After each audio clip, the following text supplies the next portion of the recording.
In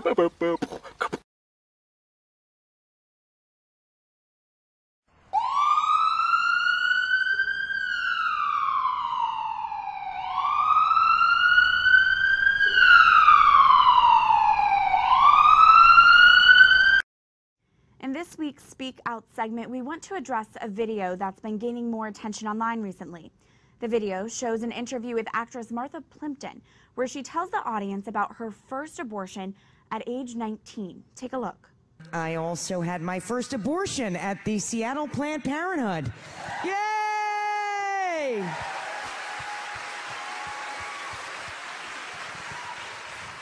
Notice I said first. I said first, and I don't want Seattle, I don't want you guys to feel insecure. It was my best one. You can hear the audience cheering at the Shout Your Abortion event. Plimpton is being interviewed by Dr. Willie Parker, an abortionist who has said he believes he is doing God's work. This video was recorded back in June. The cheers, the laughing, the complete disregard for human life as captured in this video is unsettling. And we, as pro-lifers, need to respond to this with prayer. We need to pray for Martha Plimpton's children who were killed at their most vulnerable state. We need to pray for Martha and all post-abortive mothers that they may come to understand the extent of their actions, seek forgiveness, and be embraced with healing and mercy. And we need to pray for those of us in the pro-life movement that we may be guided with the right words and actions when we encounter women considering abortions. This is also another wake-up call to us that pro-abortion groups are no longer interested in abortions being safe, legal, and rare. They are convincing women abortions are like a badge of honor, something to be proud of, shout about, and laugh at. We want you to know, if you are post-abortive and dealing with the grief that is involved, you are not alone. Go to hopeafterabortion.com. There is support out there and a lot of people praying for you.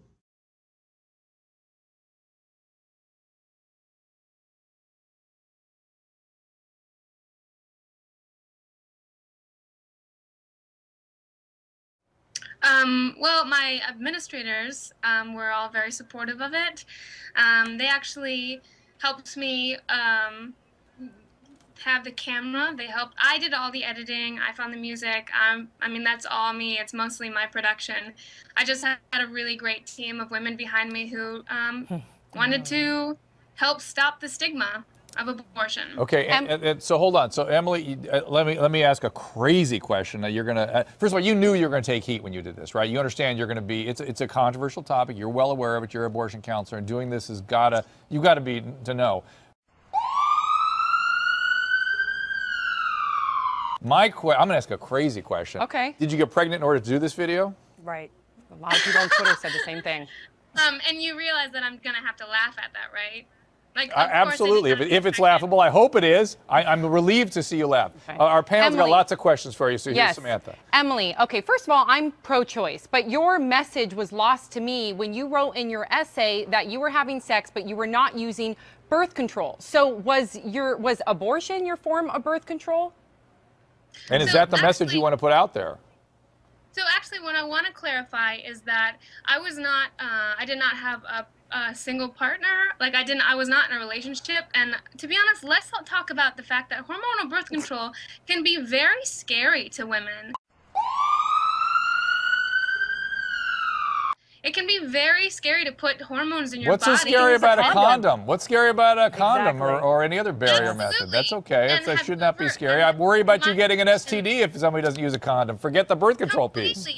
And my question is, have you ever done anything in your life that was a mistake? Have you ever smoked a cigarette? Have you ever ran a red light? Have you ever done something that you knew there was consequences, and then you said, wow, that was probably not the most, intellectual decision I made? You learn from it and you move forward. Okay. During the procedure, I got an IUD inserted. Oh, excellent. Oh, excellent. Okay, so Leanne, go ahead. Well, I just don't understand why people are trying to bash me on this. I've admitted that, hey, we all make mistakes. This is the point. Of Empathy. Course.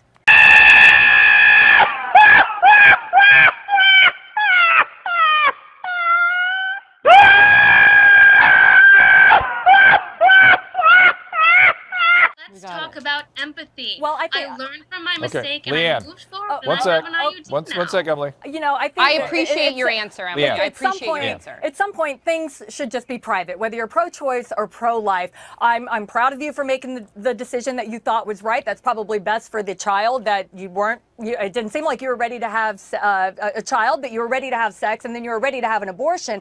To me, it seems that you're trivializing something that's really traumatic for a lot of people, thinking you're helping them. You are helping them. You work in an abortion clinic, so you're already helping people. I don't think going viral and putting a video out there is doing anything, because I feel like it's self-serving. Taken.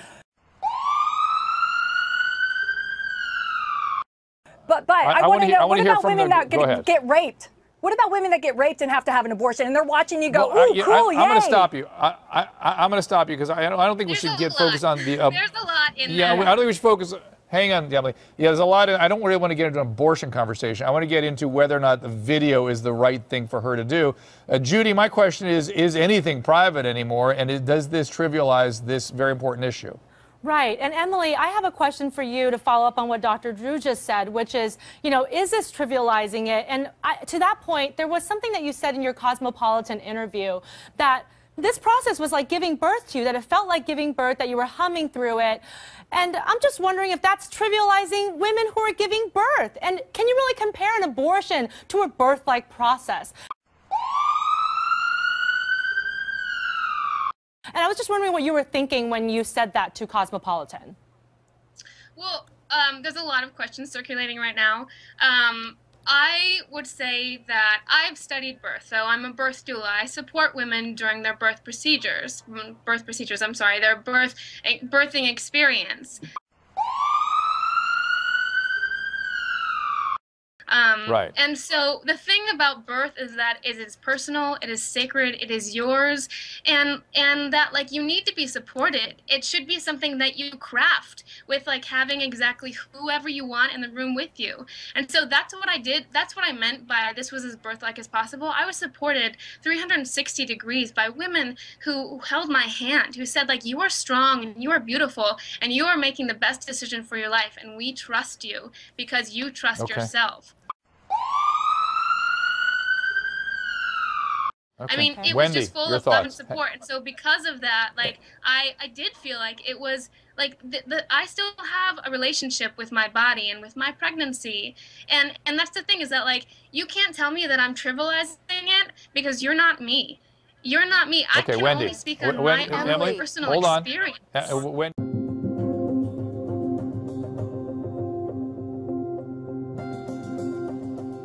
My name is Dr. Anthony Levatino.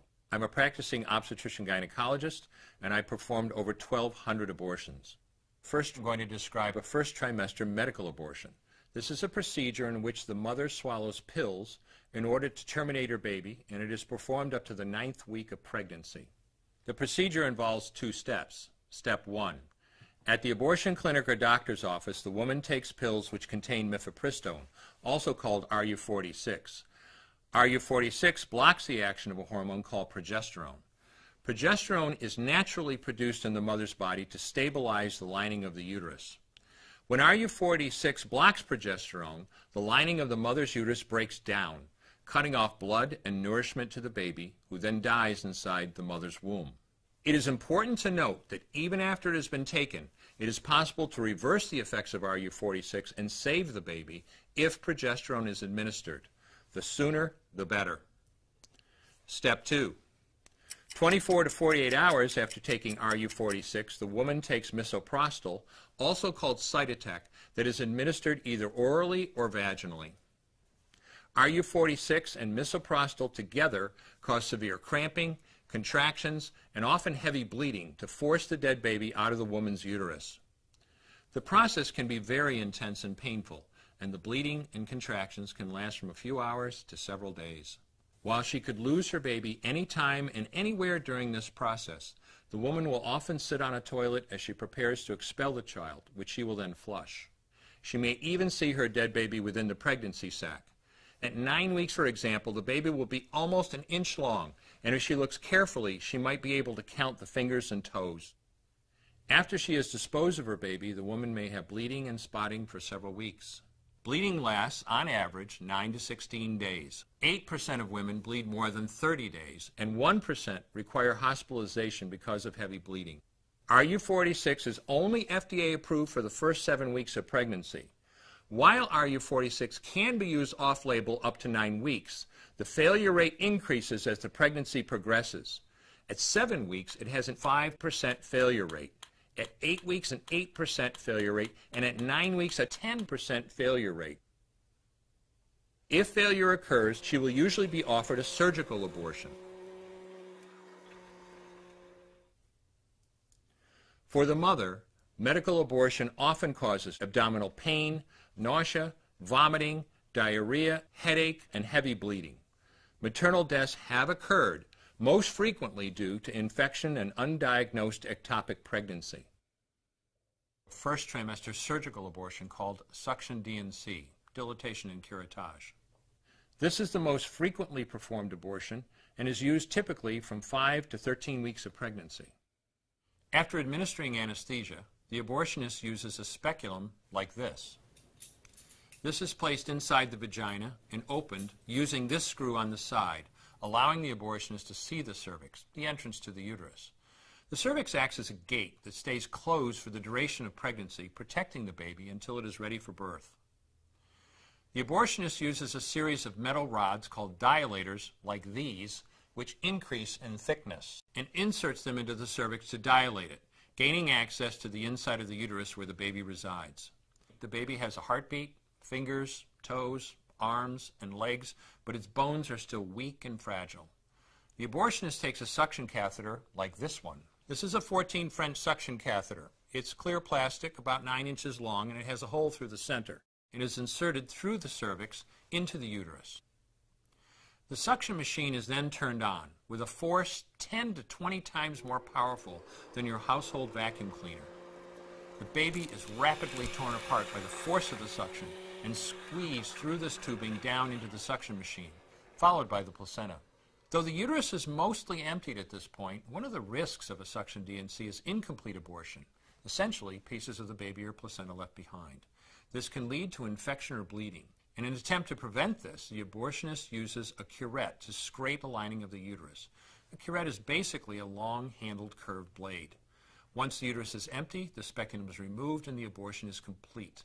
The risks of suction D&C include perforation or laceration of the uterus or cervix, potentially damaging intestine, bladder, and nearby blood vessels, hemorrhage, infection, and in rare instances, even death. Future pregnancies are also at a greater risk for loss or premature delivery due to abortion-related trauma and injury to the cervix. Second trimester surgical abortion called dilatation and evacuation, or D&E. A D&E is performed between 13 and 24 weeks of pregnancy. After administering anesthesia, the abortionist uses a weighted speculum, like this one, that opens the vagina widely. Because second trimester babies are so large, this greater access facilitates a late-term abortion. Late-term abortion requires that the cervix be prepared 24 to 48 hours in advance with laminaria. Laminaria is a type of sterilized seaweed that absorbs water over 8 to 12 hours and swells to several times its original diameter. Once removed, metal dilators can be used to further open the cervix as needed. Once the cervix has been stretched open, the suction tube is placed inside. A baby at 20 weeks gestation is as big as the length of my hand, from head to rump, not counting the legs. The suction machine is turned on, and pale yellow amniotic fluid surrounding the baby is suctioned out through the catheters. With babies this big, they don't fit through catheters this size. The baby's bones and skull are too strong to be torn apart by suction alone. This is a Sofer clamp. A Sofer clamp is made of stainless steel. It's about 13 inches long. The business end is about 2.5 inches long and a 1/2 inch wide, and there are rows of sharp teeth. This is a grasping instrument. When it gets a hold of something, it does not let go. The abortionist uses this clamp to grasp an arm or leg. Once he has a firm grip, the abortionist pulls hard in order to tear the limb from the baby's body. One by one, the rest of the limbs are removed, along with the intestines, the spine, and the heart and lungs. Usually the most difficult part of the procedure is extracting the baby's head, which is about the size of a large plum at 20 weeks. The head is grasped and crushed. The abortionist knows he has crushed the skull when a white substance comes out of the cervix. This was the baby's brains. The abortionist then removes skull pieces. He removes the placenta and any leftover parts of the baby with a curette, scraping the lining of the uterus for any remaining tissue. The abortionist then collects the baby parts and reassembles them to make sure that there are 2 arms, 2 legs, and all the pieces. Once all the parts have been accounted for, the abortion is complete. For the woman, this procedure carries a significant risk of major complications, including perforation or laceration of the uterus or cervix, with possible damage to the bowel, bladder, and other maternal organs. Infection and hemorrhage can also occur, which can even lead to death. Future pregnancies are also at greater risk for loss or premature delivery due to abortion-related trauma and injury to the cervix. Finally, I'm going to describe a 3rd trimester induced abortion, which is performed at 25 weeks to term. At this point, the baby is almost fully developed and viable, meaning he or she could survive outside the womb if the mother were to go into labor prematurely. Because the baby is so large and developed, this procedure takes 3 or 4 days to complete. On day 1, the abortionist uses a large needle to inject a drug called digoxin. Digoxin is generally used to treat heart problems, but a high enough dosage of digoxin will cause fatal cardiac arrest. The abortionist inserts the needle with the digoxin through the woman's abdomen or through her vagina and into the baby, targeting either the head, torso, or heart. The baby will feel it. Babies at this stage feel pain. When the needle pierces the baby's body and the digoxin takes effect, the life of the baby will end. The abortionist then inserts multiple sticks of seaweed called laminaria into the woman's cervix. They will slowly open up the cervix for delivery of a stillborn baby. While the woman waits for the laminaria to dilate her cervix, she carries her dead baby inside of her for 2 to 3 days. On day 2, the abortionist replaces the laminaria and may perform a second ultrasound to ensure the baby is dead. If the child is still alive, he administers another lethal dose of digoxin. The woman then goes back to where she is staying while her cervix continues to dilate. If she goes into labor and is unable to make it to the clinic in time, she will give birth at home or in a hotel. In this case, she may be advised to deliver her baby into a bathroom toilet. The abortionist then comes to remove the baby and clean up. If she can make it to the clinic, she will do so during her severest contractions and deliver her dead son or daughter. If the baby does not come out whole, then the procedure becomes a D&E, a dilation and evacuation, and the abortionist uses clamps and forceps to dismember the baby, piece by piece. Once the placenta and all the body parts have been removed, the abortion is complete. Late-term abortions have a high risk of hemorrhage, lacerations, and uterine perforations, as well as a risk of maternal death. Future pregnancies are also at a greater risk for loss or premature delivery due to abortion-related trauma and injury to the cervix. As I mentioned at the beginning, I'm Dr. Anthony Levatino, and in the early part of my career as an OBGYN, I performed over 1,200 abortions. One day, after completing one of those abortions, I looked at the remains of a preborn child whose life I had ended, and all I could see was someone's son or daughter. I came to realize that killing a baby at any stage of pregnancy for any reason is wrong. I want you to know today, no matter where you're at or what you've done, you can change. Make a decision today to protect the preborn. Thank you for your time. I will no longer do any more abortions.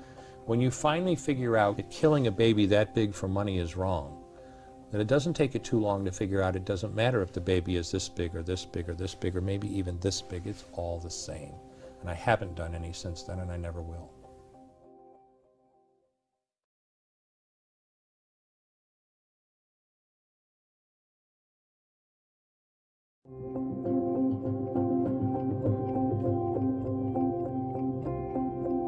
My name is Lila Rose, and I'm the president of Live Action. And we're so pleased to have with us today Dr. Anthony Levatino. Dr. Levatino is a board-certified obstetrician-gynecologist from Las Cruces, New Mexico. Dr. Levatino is here with us to share his powerful story of his transformation from a doctor who performed over 1,200 abortions to now a leading pro-life advocate. Dr. Levatino, thank you for being with us. I'm happy to be here, Lila. Can you tell me why you first were performing abortions? I graduated from medical school in 1976 in upstate New York, and if you asked me at the time how I felt about the abortion issue, I wouldn't have hesitated for a minute to tell you that I was pro-choice. This was a choice between a doctor, that female patient, and no one, including the baby's father, really had anything to say about it. You know, some people identify themselves as pro-life or pro-choice, but for so many people it doesn't affect their lives directly. But when you're an obstetrician gynecologist and you say you're pro-choice, it becomes a very personal decision. You have to decide whether you're going to actually do abortions. So along with learning how to do deliveries, hysterectomies, and everything else obstetrician gynecologists do, I learned to do abortions. So you saw it as a part of your practice? Absolutely. During the time of performing abortions, did you ever have any doubts? The first doubts that I had about doing abortions happened during my residency training.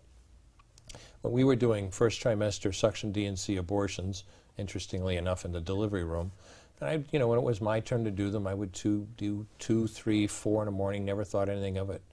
And we were doing late-term abortions in the form of saline abortions at the time. Technology was different. I met my wife, and we married, and like a lot of young couples, we wanted to have children, and found out very quickly that we had an infertility problem and that she just wasn't getting pregnant. She went to the best infertility specialist in town, and it didn't look like we were going to be able to have children of our own. So after we got over that shock, we decided to adopt a child. Now, anyone who's tried to do that knows how very difficult that is. We went to county agencies, state agencies, religious agencies, anyone we could think of to find a child to adopt and care for as our own. It was during that time that we were trying to adopt a child that I had my first doubts. They were strictly selfish ones, but they were there. I remember literally, I very vividly remember being in the delivery room one day doing a suction D&C abortion and thinking, my gosh, I'm throwing this kid in the garbage, and here I am trying to adopt a baby, yet I'm throwing them away, and I'm smart enough to know it's people like me that makes adoption so difficult in the first place. So the initial doubts that I had were very selfish ones, but they were there. What did you do when those doubts came and you were searching to overcome the infertility and find a child to adopt? What did you do to kind of put away those doubts when you were performing abortions? Soldiered on, kept on doing my job, and at the same time tried very hard to find a baby to adopt. We literally started to advertise. I talked to every obstetrician gynecologist in town and people at the hospital and everywhere else and let them know that we were looking for a child to adopt.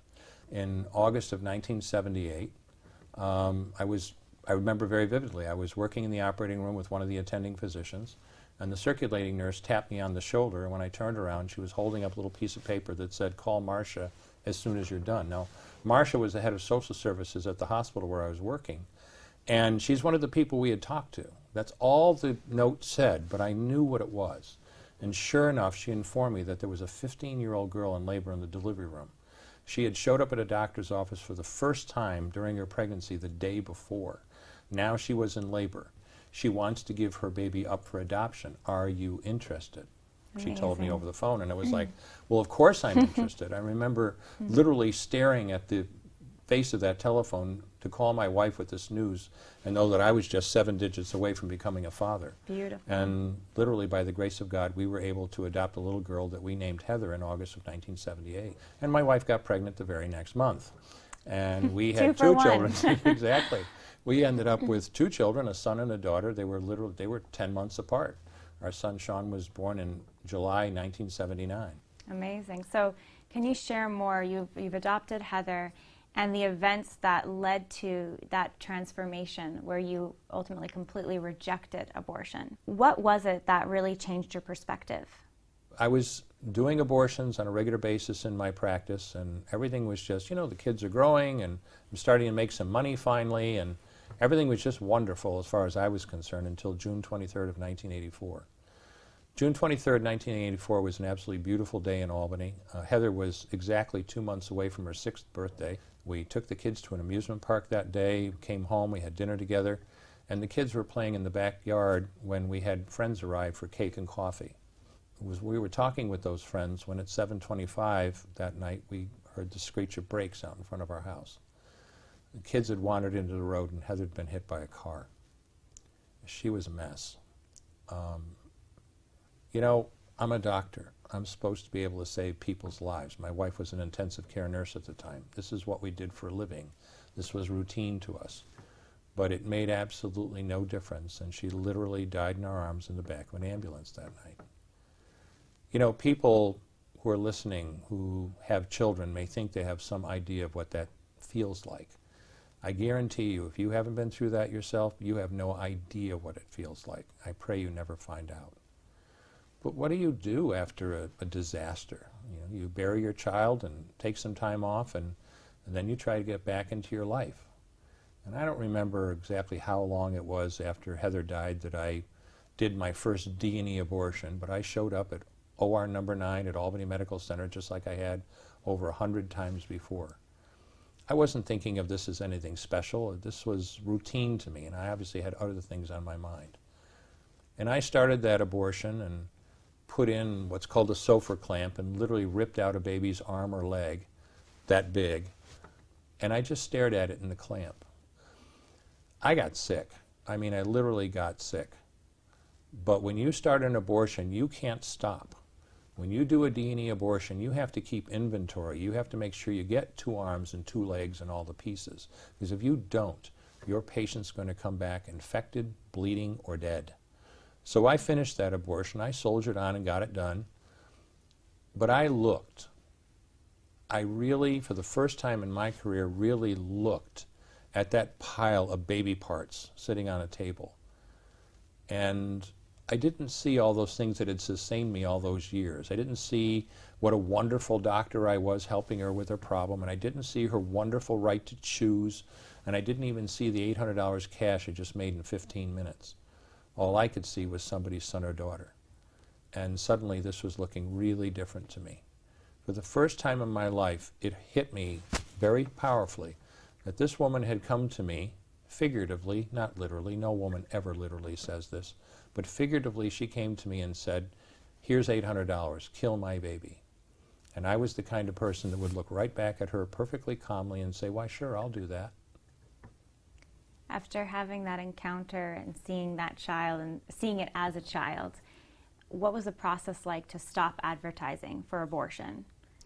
Well, I didn't stop right away. I did a couple more, but these were just, I mean, I knew why I felt bad. I will get over this, but I didn't. A change had come that I couldn't take back. So you tried to do a couple more to see maybe I can get over this, but you couldn't. Exactly. So I went to my partners and I announced that I would no longer do second trimester D&E abortions. They were just too difficult. And there were just 2 of us in the group that were doing them, so and this dumped the entire load on the other partner. But they knew what was going on. They understood. And I told them I would only do the little ones, the first trimester suction D&C abortions we were doing in the office. And for a couple more months, I soldiered on doing those. But a change, as I said earlier, had come that I couldn't take back. When you finally figure out here, not here, that killing a baby that big for money is wrong, that it doesn't take it too long to figure out it doesn't matter if the baby is this big or this big or this big or maybe even this big, it's all the same. And I'm ashamed to say it, but it was February of 1985, it was that late after Heather's death, that I went to my partners a second time and said, I will no longer do any more abortions. And I haven't done any since then, and I never will. One of the biggest arguments of pro-abortion activists is that abortion is medically necessary. What's your position on that? We hear all the time how abortion, including especially late-term abortion, is necessary to save women's lives. Nothing could be further from the truth. I spent 9 years working at a tertiary medical center. I mean, there are only certain hospitals in the country that are designated to take care of the really, really high-risk pregnancies. You don't want to duplicate the effort. It's expensive. So these hospitals get referrals from the surrounding area. And Albany Medical Center in Albany, New York, where I worked, was one of them. I was faculty at the hospital for 9 years. And I saw hundreds of cases of really severe pregnancy complications, cancers, heart disease, intractable diabetes out of control, toxemia of pregnancy out of control. And I saved, in those 9 years, I saved hundreds of women from life-threatening pregnancies. And I did that by delivering them, by ending their pregnancy by delivery, either induction of labor or cesarean section. Delivering the baby. Delivering the baby. And I always tell people, in all of those years, the number of babies that I was obligated to deliberately kill in the process was 0, none. And I'll give you an example. The key point about late-term abortion that so many people miss is that it takes days to prepare the cervix. This is not a natural situation by any stretch. If you're going to dilate a cervix sufficiently, that starts off essentially as a pinpoint, large enough to dismember or tear apart a baby this big, that cervix has to be dilated, and that can take anywhere from 24 to 72 hours. And especially when you're talking about later-term pregnancies. Most life-threatening situations, the vast, vast majority of life-threatening situations in pregnancy are not going to arise until 24, 25, 26 weeks of pregnancy and higher. And when you're talking about that, you're talking about abortion procedures that take 2 and 3 days to prepare the cervix. And I'll give you a classic example. This is a real case. A lady came to the hospital at 27 weeks of pregnancy with severe toxemia. Her blood pressure, you know, a normal blood pressure is about 120 over 80. Her blood pressure was 220 over 160. Okay, this lady would literally be minutes or hours away from a stroke. What do you do in a situation like that?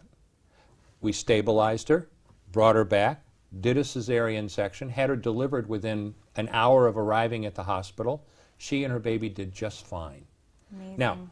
Now, let's say we wanted to use abortion to save her life, okay?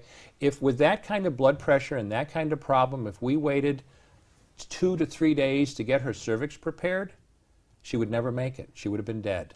And that's a perfect example. You never need late-term abortion to save a woman's life. If necessary, you accomplish the delivery. Now, did every one of those children make it because they were preterm? No. But they all had a chance, and most of them did make it. What you're saying is so amazing, Dr. Levatino, because a lot of people never hear this. They assume when abortion is brought up that it's necessary to kill that child, sometimes to save the mother's life. But you're saying it may be necessary to deliver the baby, but you never have to purposely go and kill that child. That's exactly what I'm saying. So why is this such a huge argument for pro-abortion advocates to say it's necessary to kill to save the life of the mother? That argument I don't understand. In my experience over almost a decade, I never had to kill deliberately a single child to save a woman's life during pregnancy. There's a wider discussion, though. Politically, always listen very carefully to the words that are being used. You know, we need to pass law X, Y, and Z because it protects women's health. Bill Clinton, I will be happy to sign a ban on partial birth abortion so long as it includes an exception on women's health. Well, what do they mean? Now, I have a law degree, and every lawyer knows that every single word has meaning. And what Roe didn't do was define the word health. Doe versus Bolton did. It says that health, the term health, includes a woman's physical health. Okay. But it didn't say how badly impaired her physical health had to be for it to be a problem. It includes her mental health. Okay, but again, how bad does her mental health has to be? I suppose I can imagine, I never saw one, but I can imagine a case of if the woman's going to have a psychotic break because of her pregnancy, that certainly seems like a severe mental health problem. How about she's under tremendous stress? How about, I just don't think I can cope with this pregnancy? That's mental health too. It includes her economic health. Whoa, how much money do you have to be economically healthy? Not defined. And if that wasn't enough, it includes her social health. What in blazes does that mean? What it means then when a politician says, I would be happy to support your bill so long as it has a health exception, translation, I would be happy to support your bill so long as it contains an exception so big that the bill is of no real practical effect. In recent years, RU46 and medical abortions have been really pushed on women. What do you think about RU46? The short answer to that question is I can't understand why any woman would want to have a medical abortion, and I'll explain why. No matter how abortion-minded she is. There are a lot of problems with RU46. First off, a medical abortion is very distinctly different from a surgical abortion. In a medical abortion, the lady takes pills, takes her RU46 medication, and then follows it up with a second medication, typically one called Cytotec, 24 to 48 hours later. It has a significant percentage of side effects associated with it. That combination is well known to cause cramping, hemorrhaging, nausea, vomiting, and a lot of extremely unpleasant symptoms. The really interesting thing about it, though, is RU46 is FDA approved up to 7 weeks from last period. It is commonly used off-label to 9 weeks. Okay. But even at 7 weeks of gestation, the failure rate was 5% at 7 weeks. As gestation gets further along, the failure rate increases. At 8 weeks, the failure rate is, 8%. At 9 weeks, the failure rate is 10%. Imagine, you're going to go through the trouble of having this abortion. You're going to go through a significant percentage of patients will go through a lot of very unpleasant symptoms, and the abortion won't even work. And then you end up with a surgical suction D&C abortion that you could have had in the first place. And are there other health problems or along the way as well, as far Very as definitely. having a failure rate? There's one huge difference between a surgical and a medical abortion. When you do a surgical abortion, you have tissue, you have baby parts, you have all the contents of the uterus. And if the doctor is doing what the doctor is supposed to do, sends off that tissue to be looked at by a pathologist, who will then confirm whether or not there is pregnancy tissue, products of conception, in that specimen. You do a D&C abortion, you get back a pathology report that says there are products of conception present, you're good. You've done the procedure, you've done it correctly. In a medical abortion, there is no tissue to be examined. That woman essentially pays that money and goes through this procedure to have, basically, to have an induced miscarriage, which can happen at home, in her car, or anywhere else. But there is no tissue to be examined. The key there then becomes, when a surgical abortion is done and no products of conception is seen, it means either the doctor missed the pregnancy entirely, which can happen, not very often, but it can, or, more frequently, she has a tubular ectopic pregnancy, and that can be fatal. Can you explain more the danger for a woman who may have an ectopic pregnancy if she's seeking an RU46 abortion? You must rule out an ectopic pregnancy. But the only way to rule out an ectopic pregnancy, if you're going to use RU46, is to do an ultrasound. And not everyone prescribing RU46 is getting ultrasounds. There have been deaths associated with RU46, mostly from infections or undiagnosed ectopic pregnancy. Ectopic pregnancy can kill you in no time flat because a pregnancy was never meant to be in a fallopian tube, and it can only go so far before that tube ruptures, and hemorrhage, sometimes severe hemorrhage, follows. Another reason, or justification, pro-abortion advocates use for abortion on demand in America is that it's necessary because of ectopic pregnancies. That's rubbish. Ectopic pregnancies are life-threatening. Treating an ectopic pregnancy is not doing an abortion. It is saving that woman's life. It's that simple. While you were practicing as an abortion doctor, while you were performing abortions, did you ever come across pro-lifers, and what was your perspective on pro-lifers? People always ask that. Now understand, as I tell people, I was not running an abortion clinic. I was running a regular OBGYN office like most women have gone to. We did deliveries, we did hysterectomies. Abortion certainly was a part of our practice. And it was during those 3 years before I stopped doing abortions in that private practice that I arrived at my office one day and there were picketers surrounding our building, praying, holding their signs. They didn't have our names on the signs, but we knew they were there for us.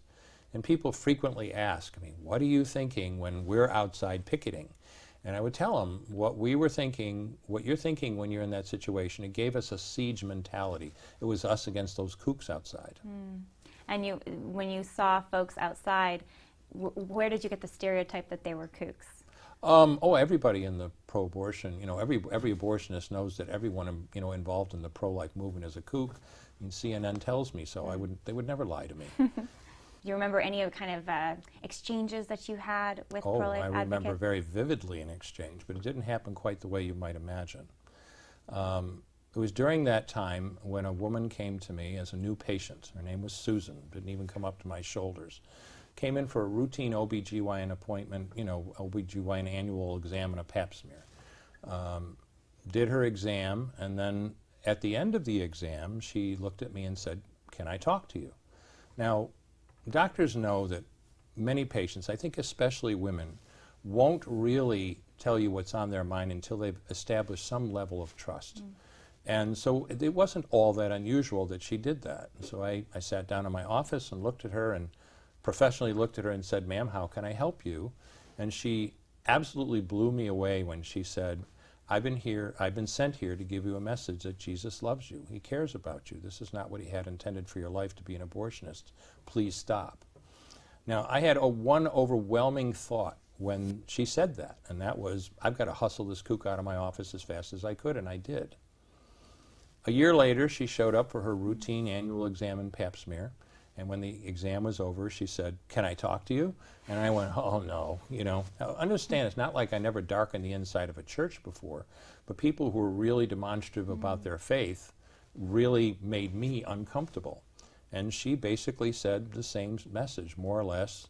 I've been sent here to give you a message that Jesus loves you. He cares about you. This is not what he intended for your life, to be an abortionist. Please stop. Now, believe me, I remembered what she had said the year before. But in the intervening year between those two visits, I received at least 3 personal greeting cards sent to the office to me, marked confidential, with the message written on the card. One time during that intervening year, I arrived in my office and there was a plate of brownies sitting on my desk with the message tied to the brownies. It's funny, I wouldn't have put a name or a title to what had going on, but Joe Scheidler of the Pro-Life Action League, who's written several books, calls that adopting an abortionist. And that's exactly what this woman did.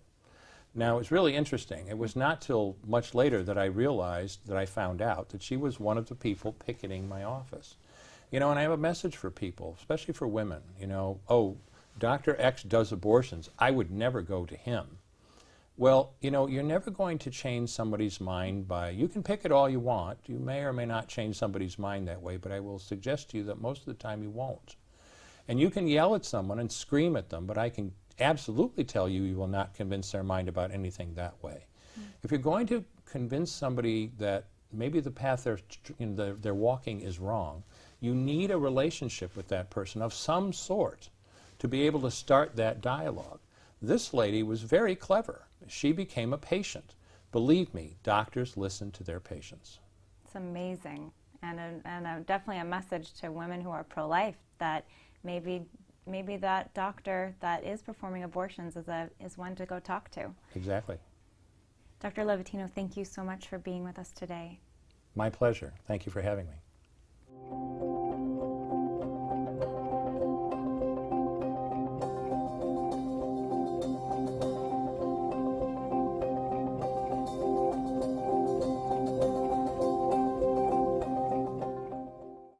Our next guest joins us for reaction and analysis, and she has powerful insight into the Born Alive bill because as a nurse, she claims to have witnessed babies being aborted alive without medical care. Jill Stanek is now the national campaign chair for the Susan B. Anthony list. Jill, thanks for being with us on this very busy pro-life week. Thanks for having me. Absolutely. Can you briefly share with us what you witnessed as a nurse?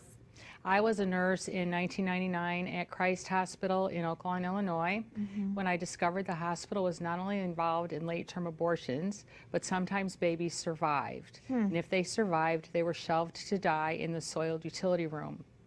So one night a nursing coworker was taking a little abortion survivor, aborted at 21 weeks with Down syndrome, that's why he'd been aborted, to the soiled utility room to die, and I couldn't let him die alone, so I rocked him for the 45 minutes that he lived.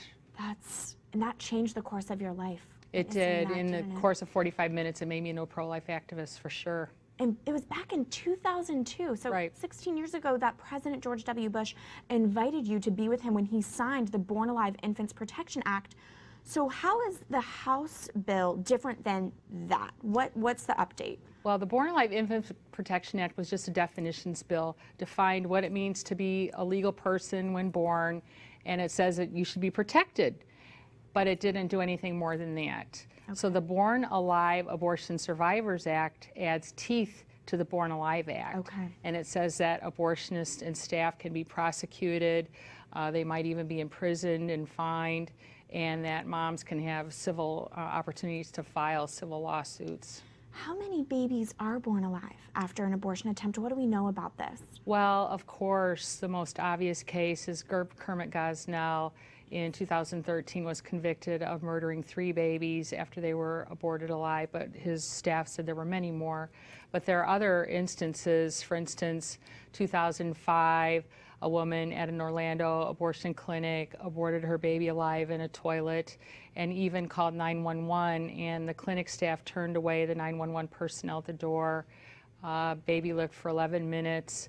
Another case where an aborted baby in Hialeah, Florida, was zipped alive into a biohazard bag by the owner of the clinic. In Canada, we know of 500 documented cases between 2000 and 2009. So it is going on around us. There's definitely a need for this law. This week, we are encouraging senators to take up the Pain-Capable Unborn Child's Protection Act, which would ban abortions at 20 weeks. This, as the House will vote on the Born Alive bill. What's the strategy in pairing these two pro-life bills together? Well, these are definitely companion bills. You know, the one bill bans abortions at 20 weeks. The other bill says that babies who survive abortions should be saved. And we're saying that we should combine these two and say that infants aborted alive should be protected, but then they also shouldn't be aborted in the first place. Right. So most babies who are aborted alive are about 5 months old or older, and the Pain Capable Act would protect them.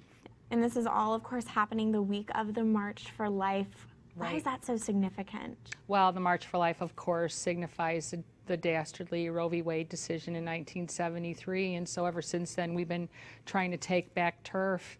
And this is an instance when most Americans agree with us that late-term abortions are wrong, and polls show more women think that it's wrong than even men. So this is definitely an issue late-term abortion survivors and pain capable of being able to speak to the whole country and get the country on our side on this. Absolutely. Thank you for sharing your witness. I know that was a horrific experience, but your pro-life work has borne a lot of fruit. So thank you for that. Thank you. Jill Stanek with the Susan B. Anthony List.